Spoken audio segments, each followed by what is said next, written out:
Hello నమస్తే. నేను journalist Srinivas. ఈరోజు ఏపీ వార్తాపత్రికలో వచ్చిన వార్తల్ని విశ్లేషించేద్దాం. ముందుగా ఆంధ్రప్రభ పేపర్ చూద్దాం. క్యాబినెట్‌పై ఆచితూచి మంత్రివర్గ నిర్మాణంపై భారీ కసరత్తు కత్తి మీద సామే. టీడీపీ నుంచి రేసులో పలువురు సీనియర్లు, జనసేన నుంచి నలుగురు, బీజేపీ నుంచి ఇద్దరు. క్యాబినెట్ విస్తరణపైన చంద్రబాబు నాయుడు గారు ఏపీలో కూటమి అఖండ విజయం సాధించింది 164 సీట్లతోని. దాంట్లో 136 సీట్ల వరకు తెలుగుదేశం పార్టీయే గెలిచింది. తెలుగుదేశం పార్టీలో కూడా పార్టీ పెట్టినప్పటి నుంచి ఉన్న సీనియర్లు కూడా కొంతమంది గెలిచారు. గోరెంట్ల బుచ్చయ్య చౌదరి లాంటోళ్ళు. అదేవిధంగా ఇంకా కొంతమంది సీనియర్స్ ఉన్నారు. ఈ 5 సంవత్సరాల పాటు ప్రతిపక్షంలో పార్టీ పక్షాన పోరాటం చేసిన వ్యక్తులు. దట్టు ఇది కత్తి మీద సామే చంద్రబాబు నాయుడుకి ఒక విధంగా. ఎందుకంటే ఒకవైపు బీజేపీ పార్టీ అలయన్స్ ఉంది. జనసేన ఉంది. వాళ్ళకి కొన్ని పోస్టులు ఇయ్యాలి. మొత్తంగా కలిపితే 25, 26, 25 వరకే ఉన్నట్టుంది. మంత్రి పదవులు ఇచ్చే అవకాశం. ఎందుకంటే 15%. 15% అంటే 25 లేదా 26 వస్తాయి. అన్నప్పుడు వాళ్ళకి దాదాపు ఒక 5 దాకా పోయేటట్టున్నాయి. జనసేనకు ఒక 3, బీజేపీకి ఒక 2 యేసుకున్నా గానీ 5 పోతే ఇంక 20 సీట్లే ఉంటాయి. 20 క్యాబినెట్ పోస్టులే ఉంటాయి ఖాళీ. ఆ 20 క్యాబినెట్‌లలో కూడా చాలా కమ్మ సామాజిక వర్గానికి సంబంధించినోళ్ళు కూడా చాలా సీనియర్స్ గెలిచారు. ధూళిపాల నరేంద్ర కావచ్చు, గోరింట్ల బుచ్చయ్య చౌదరి కావచ్చు, పయ్యావుల కేశవులు కావచ్చు, సుజనాథ్ చౌదరి కావచ్చు బీజేపీ నుంచి.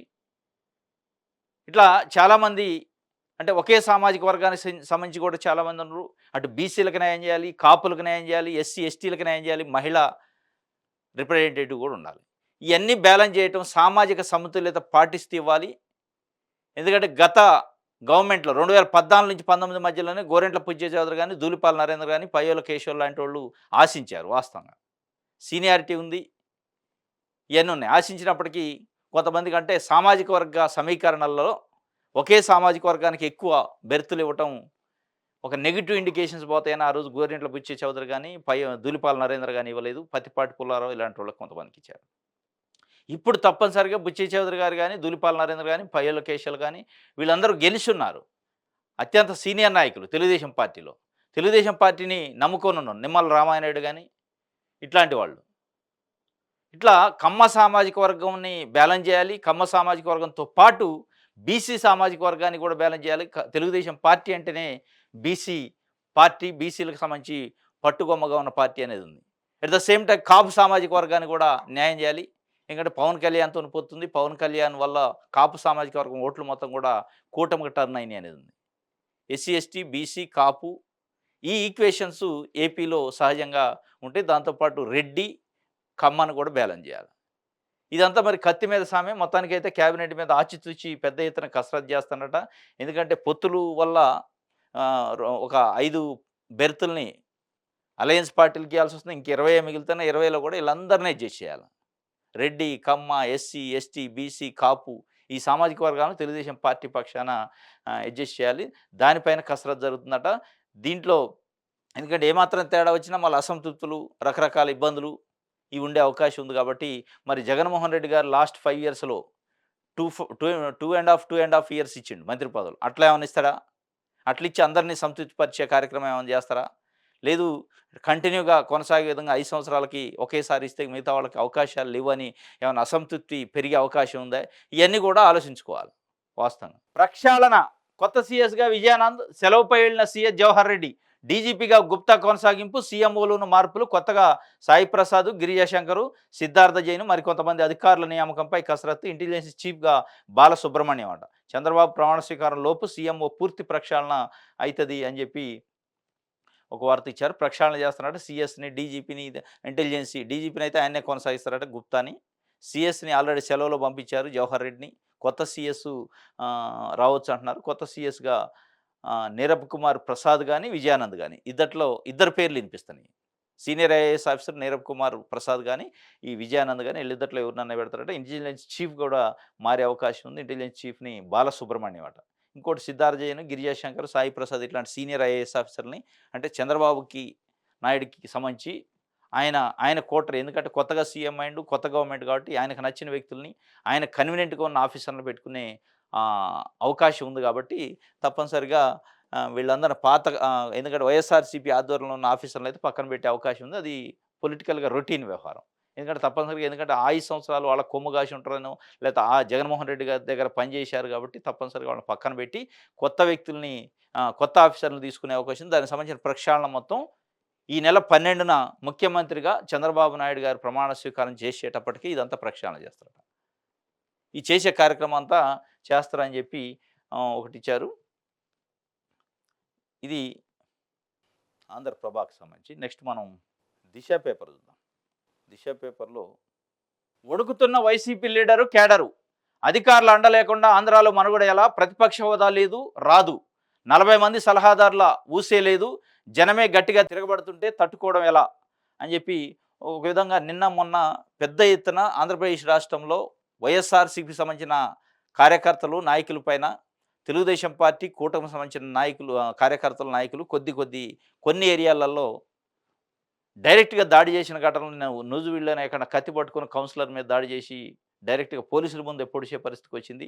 ఇట్లాంటి కొన్ని జరుగుతున్నాయి. దానిపైన విజువల్స్, వీడియోస్, ఫోటోలతోని నిన్న చీఫ్ జస్టిస్ ఆఫ్ ఇండియాకి కూడా మెయిల్ పెట్టారు కొంతమంది కార్యకర్తలు వైఎస్ఆర్‌సీపీకి సంబంధించి. అదేవిధంగా వైఎస్ఆర్‌సీపీ పార్టీ రాష్ట్ర నాయకత్వం గవర్నర్ కలిసి రిప్రజెంటేషన్ ఇచ్చింది. అధికారులు పట్టించుకోవట్లేదు, అధికారులకు చెప్పండి అని చెప్పి. ఎందుకంటే అధికారులు పట్టించుకోకపోతే ఇటు లా అండ్ ఆర్డర్ చూసే పోలీస్ యంత్రాంగం పట్టించుకోకపోతే, లా అండ్ ఆర్డర్ కంట్రోల్ లేకపోతే గవర్నమెంట్ ఏదైనా ఉండొచ్చు. గవర్నమెంట్ చేంజ్ అవ్వచ్చు, కొత్తగా వచ్చింది కాబట్టి ఎమోషన్స్ ఉండొచ్చు. కానీ ఈ కూటమికి సంబంధించిన నాయకత్వం కూడా రాష్ట్ర వ్యాప్తంగా, రాష్ట్ర స్థాయిలో ఉన్న నాయకత్వం కూడా కంట్రోల్ చేయాల్సిన అవసరం ఉంది. అధికారం ఇచ్చారు ప్రజలు ఇస్తే వచ్చే అధికారం ఎవరికైనా. ప్రజలు తీస్తే పోద్ది, ప్రజలు ఇస్తే అవుతుంది. అది వైఎస్ఆర్‌సీపీయా, తెలుగుదేశమా, బీజేపీయా, ఇంకో పార్టీ అని కాదు. కానీ ప్రజలు ఇచ్చిన అధికారం ప్రజల కోసం పరిపాలన చేయడానికి ఉండాలి తప్ప, ప్రజలను పరిపాలించడానికి, ప్రజల్ని సన్మార్గంలో తీసుకెళ్ళటానికి, పరిపాలన అభివృద్ధి చేయడానికి, సంక్షేమం చేయడానికి ఉండాలి తప్ప, దాన్ని ప్రజలిచ్చిన అధికారాన్ని సద్వినియోగం చేసుకోవాలి తప్ప, దుర్వినియోగం చేసి ఇట్లాంటి దాడులకి, ఇట్లాంటి కవ్వింపు చర్యలకి పాల్పడటం వల్ల చంద్రబాబు నాయుడు గారు మార్కు, చంద్రబాబు నాయుడు మార్కు అంటే అభివృద్ధి ఉంటుంది. చంద్రబాబు నాయుడు గారు అయితే విజన్ ఉంటుంది అనేది, ఈ విజన్ ఉన్న గవర్నమెంట్ అని మీరు పదే పదే చెప్పుకుంటున్నప్పుడు ఇట్లాంటి వ్యవహారాలను కట్టడి చేయాల్సిన బాధ్యత కూడా చంద్రబాబు గారికి ఉంది.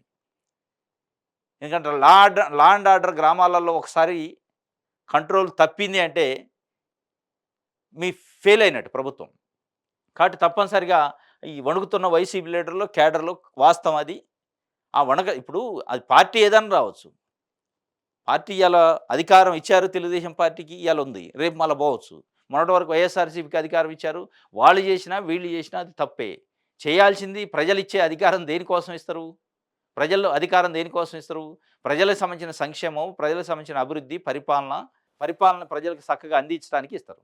కానీ దాన్ని అడ్డం పెట్టుకొని, పోలీస్ యంత్రాంగాన్ని అడ్డం పెట్టుకొని పవర్ ఉందని చెప్పి అడ్డగోలు వ్యవహారాలు చేస్తే మళ్ళా ప్రజలు కర్రు కాల్చి వాత పెట్టే పరిస్థితి ఉంటది. అది మనం చూస్తున్నాం ఇప్పుడు జరుగుతున్న పరిణామాలను బట్టి. ఏ పార్టీని ఎట్లా అందలం ఎక్కించారు, మళ్ళీ ఎట్లా దింపారు అనేది కూడా మనకు స్పష్టంగా అర్థమైంది. కాబట్టి ఇవాళ వచ్చిన అఖండమైన మెజార్టీ ఇట్లే ఉంటుంది శాశ్వతం. ఇది 5 సంవత్సరాలకి ఇచ్చింది మీకు మ్యాండేట్. ఈ 5 సంవత్సరాల తర్వాత మళ్ళీ ఇట్లాంటి వ్యవహారాలు చేస్తే ప్రజలు విరక్తి చెందితే మళ్ళీ జగన్మోహన్ రెడ్డికి ఎట్లా బుద్ధి చెప్పారు, మీకు కూడా అట్లే చెప్పే అవకాశం ఉంటుంది. కాబట్టి ఒళ్ళు దగ్గర పెట్టుకొని పనిచేస్తే లీడర్‌ని కంట్రోల్ చేయించుకుంటే, ఆ గ్రామ స్థాయిలో, మండల స్థాయిలో ఉన్న లీడర్లు కూడా కొంచెం జాగ్రత్తగా వ్యవహరిస్తే ప్రజల్లో మంచి దక్కిద్ది, ప్రజల్లో మంచి పేరుంటది. ఇది వార్త. సాక్షి పేపర్. యథేచ్ఛగా హింస, కఠిన చర్యలు తీసుకోండి గవర్నర్ కోరిన వైఎస్ఆర్‌సీపీ. సాక్ష్యాధారాలతో ఫిర్యాదు చేసిన పార్టీ నేతలు, పోలీసులు ఏం చేస్తున్నారని గవర్నరు విస్మయం. టీడీపీ దాడులపై గవర్నర్ జోక్యం చేసుకోవాలి, అరాచకాలను అడ్డుకోవాలి. టీడీపీ దాడుల కారణంగా నష్టపోయిన ప్రతి కార్యకర్తకు తోడుగా ఉంటాం, సోషల్ మీడియా సైనికులకు అండగా నిలుస్తాం, వైఎస్ జగన్మోహన్ రెడ్డి చెప్పిండు. ఊరూరా విధ్వంసం అదే టీడీపీ లక్ష్యం. పలుచోట్ల శిలాఫలకాలు, వైఎస్ఆర్ విగ్రహాలపై దాడి, ప్రభుత్వ కార్యాలయాల బోర్డులు కూల్చివేత, సచివాలయాలపై అక్కస్తో పెట్టరేగిన వైనం, విజయనగరంలో ప్రభుత్వ ఆసుపత్రి వద్ద రచ్చ. ఇది యథేచ్ఛగా హింస చేస్తారట. దానికి సంబంధించిన కొన్ని వీడియోలు కూడా నిన్న సోషల్ మీడియాలో వచ్చినాయి. కత్తులు పట్టుకొని, చాకులు పట్టుకొని రోడ్లెమ్మట ఉరికించుకుంటా సినిమా ఫకీలు నడుస్తుంది. దాడులు చేసుకుంటూ పొడుచుకుంటుంటే ఇది ఎటుబోద్ది వ్యవస్థ. దీనికోసం మేము అధికారం ఇచ్చిందని అతి తొందరలోనే ప్రజల నుంచి రెవల్యూషన్, ప్రజల నుంచి తిరుగుబాటు వచ్చే అవకాశం ఉంటుంది. కాబట్టి చంద్రబాబు నాయుడు గారి పైన నైతిక బాధ్యత ఉంది. చంద్రబాబు నాయుడు గారి పైన ఇప్పుడు పెద్ద బాధ్యత ఏంటంటే ఇట్లాంటి కంట్రోల్ చేయడం. ఆయనకి ఇచ్చిన అఖండమైన మెజార్టీతోనే ప్రజలు ఆశీర్వదించిన దాంతోని ప్రజలకి ఎంత సాధ్యమైతే అంత మంచి చేయాలి తప్ప ఇట్లాంటి వ్యవహారాలు, నెగిటివ్ యాక్టివిటీస్, వ్యతిరేక కార్యక్రమాలు, లా అండ్ ఆర్డర్, శాంతి భద్రతలకు విఘాతం కలిగించే వ్యవహారాలు చేస్తే ప్రజల్లో చంద్రబాబు నాయుడు గారికి పైన ఏదైతే ముద్ర ఉందో, నాకు విజన్ ఉంది, నేను అభివృద్ధి చేస్తా, రాష్ట్రం కోసం ఉన్నా అని పదే పదే చెప్తుంటారు కదా! ఆ విజన్ దీనికోసం అన్నట్టు ఉంటది. గొడవల కోసమా మీ విజన్? శాంతి భద్రతను విఘాతం కలిగించడమా మీ విజన్? మీ కార్యకర్తలను పెట్టి అపోజిట్ పార్టీకి సంబంధించిన కార్యకర్తల పైన దాడులు, వాళ్ళ ఆస్తుల పైన దాడులు, వాళ్ళ విధ్వంసాలు, వాళ్ళ ఇళ్ల పైన దాడులు, ఆఫీసుల పైన దాడులు చేయటమా మీ విజన్ అనేది ప్రజల్లోకి వెళ్ళే అవకాశం ఉంది. మీరు తొందరలో దీన్ని కంట్రోల్ చేస్తే తప్ప ఇగో ఇట్లాంటి దేశవ్యాప్తంగా చర్చ అయితే కూడా, ఎందుకంటే చీఫ్ జస్టిస్ ఆఫ్ ఇండియాకి నిన్న కొంతమంది వైఎస్ఆర్‌సీపీకి సంబంధించిన సామాన్య కార్యకర్తలు మెయిల్ చేశారు. ఆ వీడియో క్లిప్పింగ్స్, ఫోటోలు పెట్టి దాడులు జరిగే విధానాన్ని. ఎందుకంటే ఒకసారి సుప్రీంకోర్టు స్థాయిలో చర్చ జరిగింది అంటే మీకిక్కడ మీ ప్రభుత్వానికి చెడ్డ పేరు వస్తుంది తప్ప, ఇప్పుడు చంద్రబాబు నాయుడు గారు చాలా హుందాగా స్పందించాలి దీనిపైన. యెస్, చేసి ఉండొచ్చు. వైఎస్ఆర్‌సీపీకి సంబంధించి కార్యకర్తలో, నాయకులో గతంలో చేశారు కాబట్టి రివెంజ్ పాలిటిక్స్ అనేది ఇక్కడ కరెక్ట్ కాదు. మీకు అధికారం ఇచ్చింది ప్రజలకు సర్వీస్ చేయడానికి, మీకు అధికారం ఇచ్చింది అభివృద్ధి చేయడానికి, పరిపాలన చేయడానికి. ఇట్లాంటి లా అండ్ ఆర్డర్ ఇష్యూస్ రాకుండా చూడటానికి, దౌర్జన్యాలు అరికట్టడానికి. వాళ్ళు చేశారు కాబట్టి మేము చేస్తామంటే మీకు మళ్ళీ రేపు అదే గతి పట్టే అవకాశం ఉంటుంది. కాబట్టి తప్పనిసరిగా దీన్ని కంట్రోల్ చేయాల్సిన అతిపెద్ద బాధ్యత, హుందాతనం ఎవరిపైన ఉంటుందంటే చంద్రబాబు నాయుడు గారు, అటు పవన్ కళ్యాణ్ గారి పైన ఉంది. ఎందుకంటే పవన్ కళ్యాణ్ గారు చాలా హుందాగా రాజకీయాలలో, ఎందుకంటే కొత్త అయినప్పటికీ మొట్టమొదటిసారి ఎమ్మెల్యే గెలిచినప్పటికీ చాలా హుందాగా గెలిచిన మరుక్షణమే ఒక ప్రకటన చేసిండు. ఇక్కడ కక్ష సాధింపులు ఉండవు, ఇక్కడ పార్టీలు ఉండవు, ఎలక్షన్ వరకే పార్టీలు, కక్ష సాధింపులు అనే వ్యవహారం ఎట్టి పరిస్థితుల్లో ఉండదు, అందరూ మాకు సమానమే. ఏ పార్టీ కార్యకర్తనా, ఏ పార్టీ మనిషి అయినా అందరూ సమానమే. ప్రజల కోసం గెలిచినాం, ప్రజల కోసమే పాటుపడతాం. ఆ ప్రజలు వైఎస్ఆర్‌సీపీ ఉండొచ్చు, తెలుగుదేశం ఉండొచ్చు, మిగతా ఏ పార్టీ అన్న ఉండొచ్చు అని ఆయన స్పష్టంగా చెప్పిండు. అదే ప్రకటన చంద్రబాబు నాయుడు గారి నుంచి కూడా ఆశిస్తున్నారు ప్రజలు. ఆయన వైపు నుంచి వస్తే చాలా మంచి పరిణామం. చూడాలి ఏం జరుగుతుందని. మా ప్రాణాలు కాపాడండి. ఏపీలో హింసపై సుప్రీంను ఆశ్రయించిన బాధితులు, ఎన్నికల అనంతరం రాష్ట్రంలో భయానక పరిస్థితులు, వైఎస్ఆర్‌సీపీ మద్దతుదారులపై యథేచ్ఛగా దాడులు, గ్రామాలు విడకుంటే చంపేస్తామంటూ హెచ్చరిక, ఆస్తులు ధ్వంసం, మహిళలు పిల్లలను హింసిస్తున్నారు, పోలీసులు నిర్లిప్తతతో అసాంఘిక శక్తులు పెట్టిరేగిపోతున్నాయి, సాక్ష్యాధారాలతో ఈమెయిల్ ద్వారా సీజేఐకి ఫిర్యాదు, సుమోటో ప్రజా ప్రయోజన వ్యాజ్యంగా స్వీకరించి విచారించాలంటున్న అభ్యర్థన. మా ప్రాణాలు కాపాడండి అని సుప్రీంకోర్టు సీజేఐకి మెయిల్ ద్వారాగా వీడియోలు, ఫోటోలు పెట్టే పరిస్థితి వస్తే, అంటే ఇది ఒకవేళ మీరు పార్టీకి మధ్య రైవల్స్, పార్టీ మధ్య ఇట్లా గతంలో జరిగిన దాన్ని ప్రతీకార చర్య అనుకోవచ్చు. కానీ ఈ పార్టీల ముసుగులో అసాంఘిక శక్తులు కూడా పెట్టిరేగిపోయే అవకాశం ఉంది, రౌడీ మొక్కలు పెట్టిరేగిపోయే అవకాశం ఉంది, రౌడీ షీటర్లు బయటకు వచ్చే అవకాశం ఉంది దీన్ని అడ్డం పెట్టుకొని. కాబట్టి చంద్రబాబు నాయుడు గారు హుందాతనంతో దీనిపై ప్రకటన చేయాలి. ఎక్కడా కూడా తెలుగుదేశం పార్టీ కానీ, కూటమి పార్టీకి సంబంధించిన నాయకులు కవింపు చర్యలు చేయొద్దు, దాడులు చేయొద్దు, ఇబ్బంది పెట్టొద్దు అనేది ఆయన వైపు నుంచి ప్రకటన వస్తే ఆయన సీనియారిటీకి, ఆయన హుందాతనానికి అది మంచి జరిగింది తప్ప, ఇట్లాంటివి చేయడం వల్ల సుప్రీంకోర్టు సీజేఐకి, రాష్ట్రపతులకి, గవర్నర్లకి లెటర్ పెట్టే పరిస్థితుల్లో ఒక సామాన్య పౌరులు రాష్ట్రం నుంచి పోయారంటే ఆ రాష్ట్ర ముఖ్యమంత్రికే చెడ్డ పేరు వస్తుంది, ఆ రాష్ట్ర యంత్రాంగానికే చెడ్డ పేరు మచ్చది. మీరు అనుకోవచ్చు గతంలో 5 సంవత్సరాలు వైఎస్ఆర్‌సీపీకి సంబంధించిన నాయకులు, కార్యకర్తలు మా కార్యకర్తలను వేధించారు, కొట్టారు, కేసులు పెట్టించారని. కానీ ఇవాళ మీరు విజన్ ఉన్న నాయకుడు అంటున్నారు. ఈ స్థాయిలో పెట్టిరేగిపోతే, అంటే అధికారం రిజల్ట్స్ వచ్చిన ఒక 2-3 రోజులకి ఈ స్థాయిలో పెట్టిరేగిపోతే, ఈ స్థాయిలో ఉంటే రేపు దీన్ని అడ్డం పెట్టుకొని ముఠాలు ఏర్పడే ప్రమాదం ఉంది, రౌడీ మొక్కలు ఏర్పడే ప్రమాదం ఉంది, పెట్టిరేగిపోయే హింసను చెలరేగించే కొన్ని అసాంఘిక శక్తులు బయటకు వచ్చే అవకాశం ఉంది. దాన్ని ఎవరు కంట్రోల్ చేయలేరు.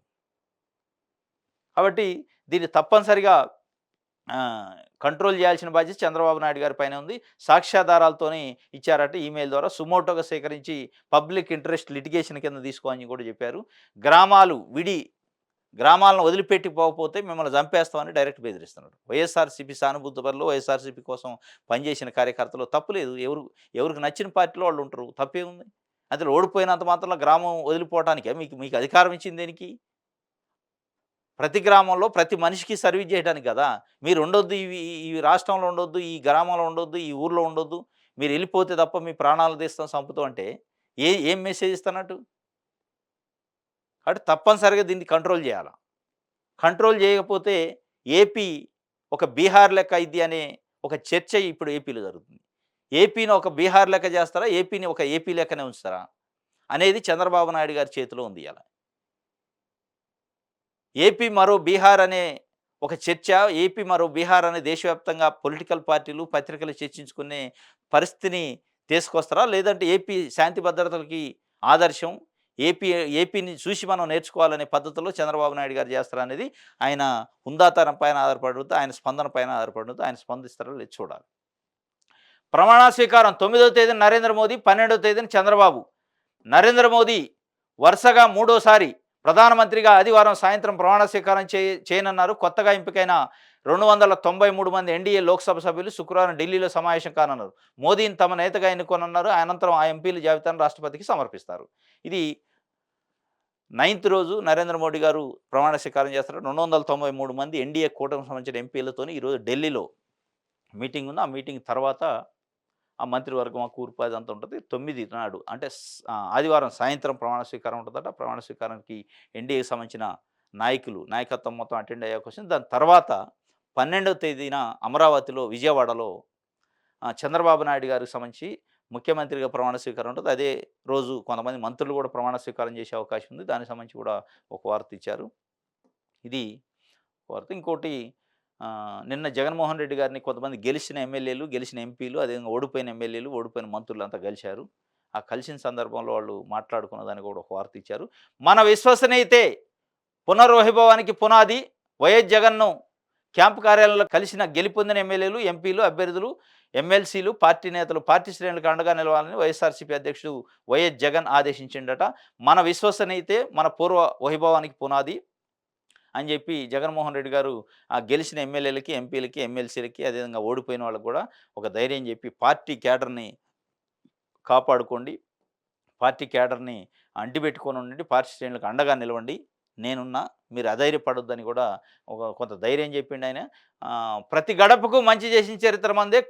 కుమ్మక్కు కుట్రలతో సీట్లు తగ్గిన వైఎస్ జగన్ కృషితోనే 40% ఓట్లు సాధించగలిగాం. గత 5 ఏళ్లు సుపరిపాలన గీటురాయిలా నిలుస్తాయి. నిస్సంకోచంగా మళ్ళీ ప్రజల్లోకి వెళతాం. వైఎస్ జగన్ను క్యాంపు కార్యాలయంలో కలిసిన గెలుపొందిన ఎమ్మెల్యేలు, ఎంపీలు, అభ్యర్థులు, ఎమ్మెల్సీలు, పార్టీ నేతలు నిస్సంకోచంగా మళ్ళీ ప్రజల్లోకి వెళ్తామని ఒక సంకేతాన్ని అయితే జగన్మోహన్ రెడ్డి గారు ఇచ్చిండు. ఎందుకంటే ఆయనకు 11 సీట్లు వచ్చినాయి. అసలు ఊహకందని రీతిలో ఘోరమైన ఓటమి చవిచూచారు వాస్తవంగా. ఎందుకంటే సరే అధికారం రాకపోయినా సీట్ల సంఖ్య మరీ ఇంత తక్కువ స్థాయిలో ఉంటుందని ఎవరు అనుకోలేదు. దానిపైన పెద్ద ఎత్తున చర్చ జరిగింది. అసలు రాజకీయాల్లో ఉంటాడా? పార్టీ నిలబడిద్దా? జగన్మోహన్ రెడ్డి గారి పరిస్థితి ఏంది? కేసులేంది? వ్యవహారం ఏందని పెద్ద ఎత్తున చర్చ జరిగింది.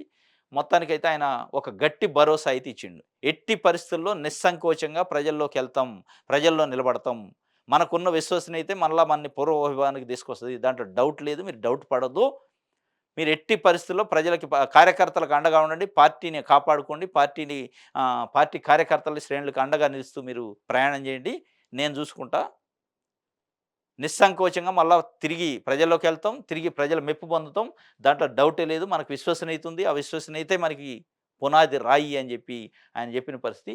దానిపైన మొత్తానికైతే పార్టీకి సంబంధించి అనేక పార్టీ క్యాడర్లో, పార్టీ కార్యకర్తలో ఉన్న అనేక అనుమానాలకు నిన్న ఫుల్ స్టాప్ పెట్టిండు జగన్మోహన్ రెడ్డి గారు.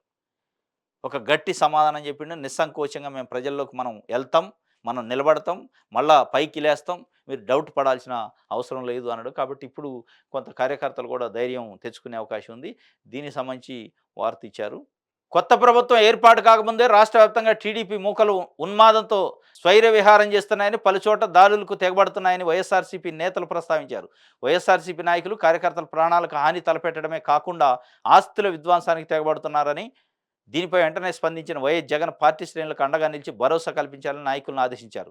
పార్టీ తరఫున న్యాయపరంగా తీసుకోవాల్సిన చర్యలపై ఇప్పటికే ప్రక్రియ మొదలైందని తెలిపారు. ఈ ఘటనను రాష్ట్రపతి, గవర్నర్ దృష్టికి తెచ్చి పార్టీ తరఫున ఫిర్యాదు చేసినట్టు వెల్లడించారు. వైఎస్ జగన్ కలిసిన వారిలో శాసనమండలి చైర్మన్ మోషన్ రాజు, వైస్ చైర్మన్ జాకియా ఖానం, నూతనంగా గెలిచిన వైఎస్ఆర్సీపీ ఎమ్మెల్యేలు, ఎంపీలు కూడా ఉన్నారట.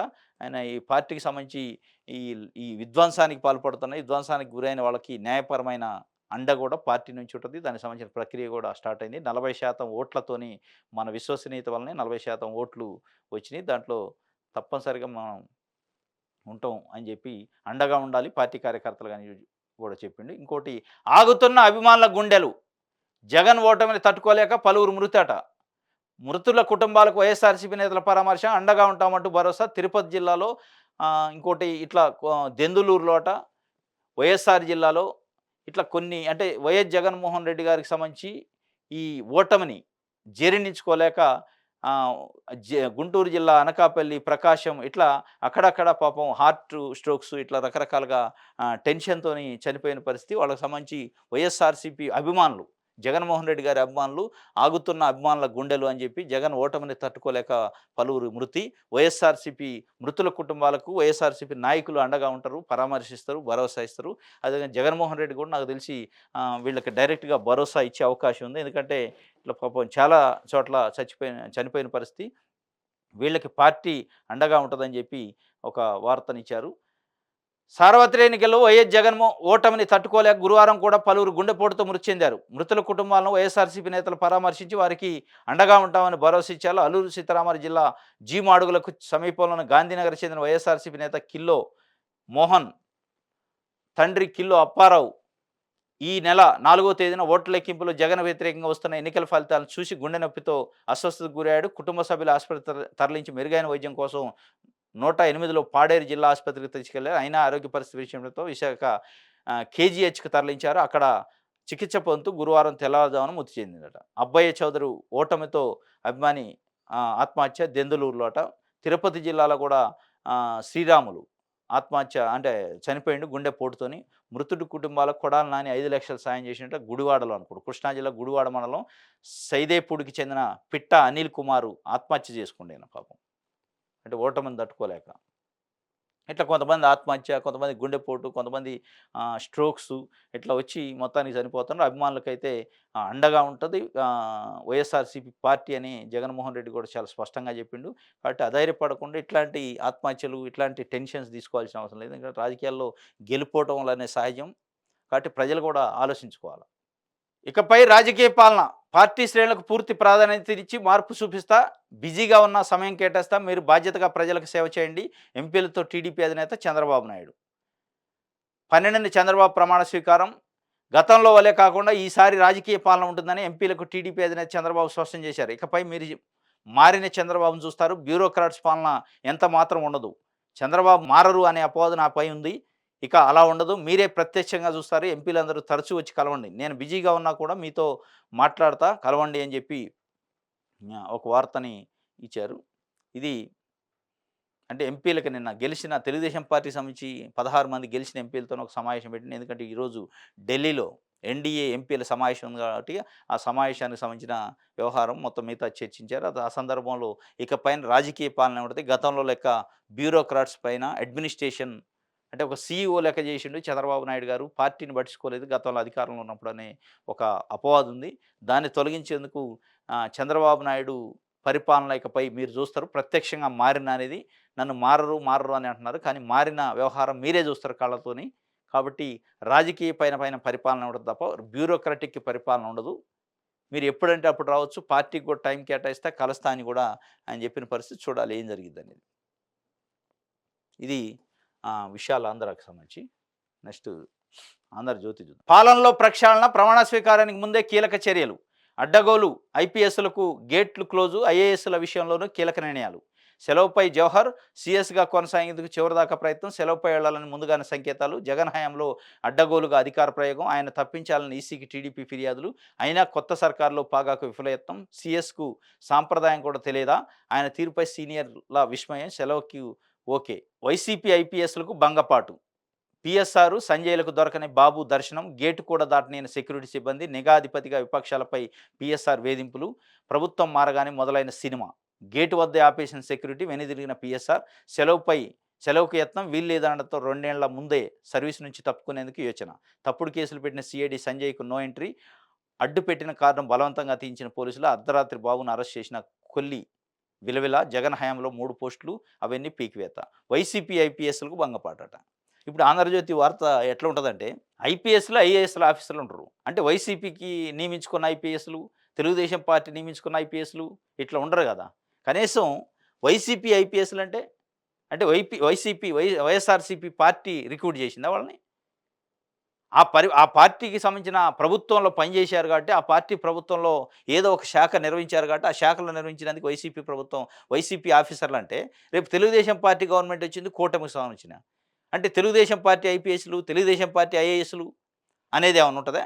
అంటే ఇట్లా రాజకీయంగా డివిజన్ చేసే కార్యక్రమం ఒక పత్రికగా రాస్తే వైసీపీ ఐపీఎస్‌లట, వైసీపీ ఐఏఎస్‌లట. ఇట్లా పెడితే ఆఫీసర్లు ఎట్లా పనిచేయాలి? బ్యూరోక్రాట్సు రేపు. వాళ్ళ పైన ఉండొచ్చు. పక్షపాత ధోరణి ఉండొచ్చు. రకరకాల కానీ డైరెక్ట్‌గా వైసీపీ ఐపీఎస్‌లు ఇప్పుడు ఏ ప్రభుత్వం అయినా కొత్తగా వచ్చినప్పుడు వాళ్ళకి నచ్చిన ఆఫీసర్‌లను తీసుకొచ్చి దగ్గర పెట్టుకుంటారు. వాళ్ళకి నచ్చని వాళ్ళని లూప్ హోల్‌లో పడేత్తరు. ఇయాల చంద్రబాబు నాయుడు గారు చేసేది కూడా అదే. మరి చంద్రబాబు నాయుడు గారికి నచ్చిన వ్యక్తుల్ని తీసుకొస్తున్నారు కాబట్టి వాళ్ళు తెలుగుదేశం పార్టీ ఐపీఎస్‌లు అయితరా? ఐఏఎస్‌లు అయితరా? ఆయనకు నచ్చనోళ్ళు వేరే ఆఫీసర్‌లు అయితరా? ఆఫీసర్ నచ్చినా నచ్చకపోయినా ప్రయారిటీ ఇచ్చే పోస్టింగ్‌లో మీకు అధికారం ఉంది కాబట్టి, రూలింగ్ పార్టీకి కొంత వెసులుబాటు ఉంటది కాబట్టి, వాళ్ళిచ్చే పోస్టింగ్‌లో చూయించొచ్చు.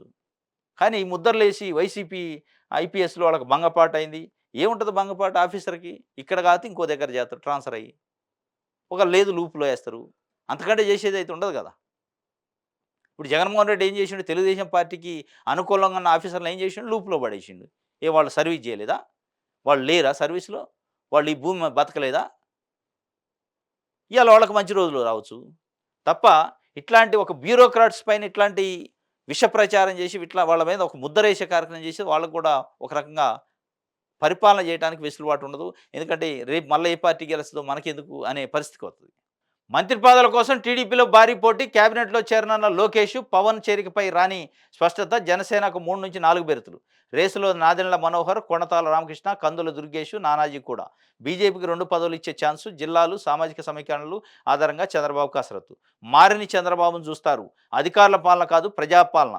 ప్రజలు, నేతల అభిప్రాయాలు వింటూ 5 ఏళ్లుగా ప్రజలు, కార్యకర్తలకు వేధింపులు, అన్యాయం జరిగిన వారికి న్యాయం చేస్తా, పాలనలో రాజకీయ కోణం ఆవిష్కరిస్తా ఎంపీలు బాగా పనిచేయాలని చెప్పి చంద్రబాబు నాయుడు గారు నేను మారిని చంద్రబాబును మళ్ళా చూస్తారంటున్నాడు. ఆ మారుడు దేంట్లో ఉంటది? పరిపాలనలో ఉంటదా? సంక్షేమంలో ఉంటదా? అభివృద్ధిలో ఉంటదా? అనేది ప్రశ్న. లేదు మారిన చంద్రబాబు నాయుడు అని తెలుగుదేశం పార్టీకి సంబంధించిన కార్యకర్తలు వచ్చి వేరే పార్టీల మీద ధ్వంసము, దాడులు, విధ్వంసాలు చేసే కార్యక్రమం ఏమైనా ఉంటదా మారటం అంటే? గతంలో ఉండేది కాదు. చంద్రబాబు నాయుడు గారు పరిపాలనలో కొంత లా అండ్ ఆర్డర్ స్ట్రిక్ట్‌గా ఉంటది. స్ట్రిక్ట్‌గా ఆఫీసర్లు పనిచేస్తారు. ప్రభుత్వం అడ్మినిస్ట్రేషన్ బాగుంటది. సరే ఈ సంక్షేమ విషయంలో కొంత లోటు ఉన్నప్పటికీ అడ్మినిస్ట్రేషన్ విషయంలో చాలా పర్ఫెక్ట్‌గా ఉంటదనేది ఉంది. మరి మీరు అది వదిలేసి మారిన చంద్రబాబు నాయుడు గారిని చూస్తారు, చంద్రబాబుని చూస్తారు అంటారు. ఆ మారటం అంటే ఏంది? అనేది ప్రజలకు జెప్పాల. మారటం అంటే ప్రజలకు సంబంధించిన సమస్యల విషయంలో, ప్రజలకు సంబంధించిన అభివృద్ధి విషయంలో, పరిపాలనలో ప్రజలకు దగ్గర కావటంలో మార్పా? లేదంటే పొలిటికల్‌గా మీ పార్టీకి సంబంధించిన నాయకుల్ని ఇంకో పార్టీ నాయకుల పైన ఇబ్బంది పెట్టే కార్యక్రమాలా? దేంట్లో మారారు అనేది చెప్పాల. మొత్తానికైతే మంత్రి పదవుల విషయంలో కూడా టీడీపీలో భారీగానే పోటీ ఉంది. ఎందుకంటే ఎక్కువ మంది గెలిచారు. 136 మంది గెలిచారు. అందులో చాలామంది సీనియర్స్ ఉన్నారు. ఎప్పటినుంచో పార్టీ ఫౌండర్ మెంబర్స్ కూడా ఉన్నారు. మరి ఎవరికి ఎట్లా అడ్జస్ట్ చేస్తారనేది చూడాలి. Hats off Kalyan Babu. ఎన్నికల్లో గెలిచాక తొలిసారి చిరంజీవి ఇంటికి పవన్. కుటుంబ సభ్యులందరి నుంచి అపూర్వ రీతిలో స్వాగతం. భారీ పూలమాల మెడలో వేసి ముద్దాడిన మెగాస్టార్. తల్లి, అన్న, వదినలకు జనసేనని పాదాభివందనాలు. పవన్ కళ్యాణ్ జనసేన అధినేత పవన్ కళ్యాణ్ 21 స్థానాల్లో కూటమి ఆధ్వర్యంలో పోటీ చేసిండు పొత్తులో భాగంగా. 21కి 21 గెలిచారు. 100% స్ట్రైక్ రేటు ఉంది. ఎందుకంటే రాజకీయాల్లో ఏ పార్టీ కూడా పోటీ చేసిన అన్ని స్థానాలు గెలవడం అనేది చాలా అరుదు. దాంట్లో భాగంగా 21కి 21 గెలిచారు. అఖండమైన మెజారిటీలో గెలిచారు అది కూడా. నిన్న నిన్న మొన్న ఢిల్లీలో ఉండి నిన్న డైరెక్ట్‌గా ఢిల్లీ నుంచి చిరంజీవి గారు సినీ నటుడు వాళ్ళ బ్రదర్ ప్లస్ తల్లి కూడా ఉంది అక్కడ. వాళ్ళ ఆశీర్వాదం కోసం డైరెక్ట్‌గా వాళ్ళ ఇంటికి వెళ్ళిండు. అక్కడ అపూర్వమైన స్వాగతం లభించింది. పెద్ద ఎత్తున అభిమానులు, కుటుంబ సభ్యులు గ్యాదర్ అయ్యారు. ఆ సందర్భంలో చిరంజీవి వాళ్ళ ప్లస్ పవన్ కళ్యాణ్ తల్లికి, పవన్ కళ్యాణ్ వదిన గారికి ముగ్గురికి పాదాభివందనం చేసిండు. కుమారుడితో పాటు అకీరా ప్లస్ భార్యతో పాటు వెళ్ళి మొత్తానికైతే నిన్న అక్కడ గడిపిన పరిస్థితి సెలబ్రేషన్ చేసుకున్నాం. 50 మందితో కొత్త టీం అట. నడ్డా ఇంట్లో బీజేపీ, ఆర్ఎస్ఎస్ నేతల భేటీ. పలువురు పాత మొక్కాలకు ఉద్వాసన. నిర్మలా సీతారామన్కు అనుమానమే. మిత్రపక్షాలకు ఆర్థిక, హోము, రక్షణ, విదేశాంగ, వాణిజ్య మినహా ఇతర శాఖల కేటాయింపు. మహిళా కోటాలో డీకే అరుణ, పురంధరేశ్వరి. ఎల్లుండి ప్రధానిగా మోదీ ప్రమాణం. పలువురు మంత్రులు కూడా. శ్రీలంక, బంగ్లాదేశ్ అధినేతలకు ఆహ్వానం. క్యాబినెట్లోకి టీడీపీ బాబు గ్రీన్ సిగ్నల్ ఇచ్చిండట. మొత్తానికైతే 50 మందితో కొత్త టీం ఏర్పడిద్దట. మొత్తం 81 మంది మంత్రివర్గంలో చేరే అవకాశం ఉంది కేంద్ర ప్రభుత్వంలో. ఎందుకంటే 543 స్థానాల్లో 15% ఆఫ్ ది మెంబర్స్‌కి అవకాశం ఉంటది. 15% 541లో 15% అంటే 81 దాకా వచ్చే అవకాశం ఉంది. ఆ 81 మందిలో తెలుగుదేశం పార్టీ, నితీష్ కుమార్‌కి సంబంధించిన జేడీయూ పార్టీ ఇట్లా ఉన్నారు. మొత్తానికి తెలుగుదేశం పార్టీ కూడా చేరుద్దట. ముందు 50 మందితోని కొత్త టీమ్ ఉంటదట. 50 మందిలో మిత్రపక్షాలు కొంతమందిని కూడా ఉంటారు. బీజేపీకి సంబంధించి కొంతమంది ఉంటారు. తెలుగు రాష్ట్రాలకు సంబంధించి కూడా ఇక్కడ తెలంగాణలో 8 ఎంపీలు గెలిచారు. అక్కడ కూడా ఒక 3 ఎంపీలు గెలిచారు ఆంధ్రప్రదేశ్‌లో. వీళ్ళని కూడా అకామిడేట్ చేయాలి. మిత్రపక్షాలను అకామిడేట్ చేయాలి. దీనికి సంబంధించి 9 నాడు ప్రమాణ స్వీకారం ఉంది. ఇది ఒక వార్తగా ఇచ్చారు. ఇంకోటి బీజేపీ అధ్యక్షుడిగా శివరాజ్ సింగ్ చౌహాన్, నడ్డా స్థానంలో మధ్యప్రదేశ్ మాజీ సీఎంకు పదవి. పార్టీలో సీనియర్ అయినందునే తక్షణమే ఢిల్లీకి రావాలంటూ వర్తమానం. శివరాజ్ నాతో అంటూ ప్రచారంలో మోదీ కూడా ఒక మాట చెప్పిండు. ఇంకోటి ఒడిశా సీఎంగా ధర్మేంద్ర ప్రధాన్. ఒడిశాలో భారతీయ జనతా పార్టీ గెలిచింది. నవీన్ పట్నాయక్ 25 సంవత్సరాలు ఆయన సామ్రాజ్యాన్ని ఇంటికి పంపించారు. మొత్తానికి నవీన్ పట్నాయక్‌ని పంపించి బీజేపీ గెలిచింది. బీజేపీకి సంబంధించి కేంద్ర మానవ వనరుల శాఖ మంత్రిగా మొన్నటి వరకు ఉన్నారు ధర్మేంద్ర ప్రధాన్. ఆయన ఎంపీగా కూడా గెలిచిండు మొన్న. ఆయనకి రేపు ముఖ్యమంత్రిగా అవకాశం ఇచ్చే అవకాశం ఉంది. ఒడిషా ముఖ్యమంత్రిగా అని చెప్పి ఒక వార్త ఇచ్చారు. బీజేపీ అధ్యక్షుడిగా శివరాజ్ సింగ్ చౌహాన్. జేపీ నడ్డాని మరి క్యాబినెట్‌లోకి తీసుకుంటారా? మొత్తానికైతే ఇది జరిగింది. ఇంకోటి అగ్నిపథ్‌ను సమీక్షించాలి. జేడీయూ తొలి డిమాండ్. వన్ నేషన్ వన్ పోల్‌కు ఓకే. దేశవ్యాప్త కులగణన, బీహార్‌కు ప్రత్యేక హోదా కావాలి అని చెప్పి జేడీయూ ప్రధానంగా డిమాండ్ చేస్తుంది. మరి చంద్రబాబు నాయుడు గారి వైపు నుంచి ఏం డిమాండ్ వస్తుందనేది బయటికి రావట్లేదు. కానీ జేడీయూ నితీష్ కుమార్ అయితే చాలా గట్టిగా డిమాండ్ చేస్తుండు. మాకు సంబంధించి కొన్ని కండిషన్స్ ఉన్నాయి. ఆ కండిషన్స్ ఒప్పుకుంటేనే పొత్తు ఉంటది అని చెప్పి కేంద్ర ప్రభుత్వాన్ని, అంటే మోడీని డైరెక్ట్ అల్టిమేటం ఇచ్చినంత పనిచేసిండు. అగ్నిపథ్ అని పెట్టారు. ఆ పద్‌ని తప్పనిసరి సమీక్షించాలి, పక్కన పెట్టాల్సిందే అన్నాడు. దానిపైన బీహార్ రాష్ట్రంలో కానీ, ఉత్తరాది రాష్ట్రాల్లో పెద్ద ఎత్తున వ్యతిరేకత ఉంది. దాన్ని సమీక్షించాలన్నాడు. ఇంకోటి వన్ నేషన్ వన్ పోల్‌కి మేము ఓకే, ఇబ్బంది లేదు అని కూడా చెప్పిండు. దేశవ్యాప్తంగా బీసీ కులగణన కూడా చేయాలి. దాన్ని తప్పనిసరిగా అని చెప్పి ఒక డిమాండ్ పెట్టిండు. బీహార్‌కి ప్రత్యేక హోదా కూడా కావాలన్నాడు. At the same time Chandrababu Naidu గారు కూడా చాలా కీలకమైన పాత్ర పోషిస్తుండు ఎన్డీఏ గవర్నమెంట్‌లో. పోషించబోతుండు. ఆయన కూడా మరి ఏపీకి ప్రత్యేక హోదా అడుగుతారా? రాజధానికి ఏమన్నా అడుగుతారా? ప్యాకేజీ పోలవరానికి సంబంధించి ఏమన్నా అడుగుతారా? దాంతోపాటు ఇంకా కేంద్ర ప్రభుత్వ స్థాయిలో తీసుకోవాల్సిన నిర్ణయాల్లో ఏమన్నా సమీక్ష చేయమని అడుగుతారా? అనేది కూడా ఇప్పుడు ప్రధానంగా ఉంది. ఎందుకంటే చాలా చట్టాలు కులగణన విషయంలో కాంగ్రెస్ పార్టీ స్పష్టమైన హామీ ఇచ్చింది. కేంద్రంలో మేము అధికారంలోకి వస్తే దేశవ్యాప్తంగా కులగణన చేస్తామని చెప్పి. దానిపైన మరి చంద్రబాబు నాయుడు గారు కూడా అడుగుతారా? నితీష్ కుమార్ అడిగినప్పుడు ప్రత్యేక హోదా కూడా డిమాండ్ చేసే అవకాశం ఉందా అనేది చూడాలి. దాంతోపాటు criminal procedure code, civil procedure code ఇట్లాంటి చట్టాలను కూడా మారుస్తూ రేపు జులై 1 నుంచి వాటిని అమల్లోకి తీసుకొచ్చే కార్యక్రమం కూడా చేస్తున్నాం. దాన్ని ఏమైనా ఫుల్ స్టాప్ పెట్టండి, ఆపండి అని కూడా వీళ్ళు ఏమైనా డిమాండ్ చేస్తారో ఆపాల్సిందే. ఇక ఎన్డీఏ ప్రభుత్వానికి అనివార్యం. వీళ్ళు ఏ డిమాండ్ పెడితే దాన్ని నెరవేర్చాల్సిందే, దాంట్లో డౌట్ లేదు. కాబట్టి ఇట్లాంటి ప్రజలకు పనికొచ్చే వ్యవహారం, ఏపీ రాష్ట్రానికి పనికొచ్చే వ్యవహారంలో చంద్రబాబు నాయుడు కఠినంగా ఉంటే రేపు న్యాయం జరిగే అవకాశం ఉంది. మొట్టమొదటిసారి 10 సంవత్సరాల్లో స్టేట్ ఏర్పడిన తర్వాత 10 సంవత్సరాల్లో అవకాశం వచ్చింది. ఏపీకి సంబంధించిన వాయిస్ వినిపించే అవకాశం వచ్చింది. ఏపీ నిలదీసి అడిగే అవకాశం వచ్చింది. ఏపీ పైన ఆధారపడి ఇవాళ సెంట్రల్‌లో గవర్నమెంట్ ఏర్పడే అవకాశం వచ్చింది. కాబట్టి ఏపీకి కావాల్సిన ప్రతి విషయాన్ని నెరవేర్చుకునే అవకాశం ఏర్పడదు. అవకాశాన్ని సద్వినియోగం చేసుకునే బాధ్యత చంద్రబాబు నాయుడు గారి పైన ఉంది. ఏం చేస్తారు అనేది భవిష్యత్తు చూడాలి. ఇది ఒక వార్త ఆంధ్రజ్యోతికి సంబంధించి. ఈనాడు చూద్దాం. కేబినెట్ కూర్పుపై ఉత్కంఠ. మంత్రి పదవుల కేటాయింపును ప్రధాన నిర్ణయానికి వదిలేద్దామన్న తెదాప. ఏపీ ప్రయోజనాల కోసమే చంద్రబాబు కృషి చేస్తారని వెల్లడి. అమరావతి, పోలవరం నిర్మాణానికి ఆయన ప్రాధాన్యం. హోము, ఆర్థిక, రక్షణ శాఖల భాజపాకే. నేడు ఎన్డీఏ ఎంపీల భేటీ, తర్వాత రాష్ట్రపతికి మద్దతు లేఖల సమర్పణ. 9న సాయంత్రం 6 గంటలకు మోదీ ప్రమాణ స్వీకారం. దీనికి సంబంధించి ఒక వార్త ఇచ్చారు. కేబినెట్ కూర్పు పైన ఉత్కంఠట. మంత్రి పదవుల కేటాయింపును ప్రధానమంత్రికే వదిలేయాలని తెలుగుదేశం పార్టీ కూడా నిర్ణయించిందట. కేంద్ర మంత్రివర్గంలోకి తెలుగుదేశం పార్టీ నేడు పూర్తి స్థాయి చర్చలు. కనీసం 2 గరిష్టంగా 4 పదవులు అడుగుతుండట. రామ్మోహన్ నాయుడుకి మెరుగైన అవకాశాలు. ఎస్సీల నుంచి గెలిచిన ముగ్గురులో ఒకరికి ఛాన్సు. జనసేనకు అవకాశం వస్తే బాలశౌరికి చోటు.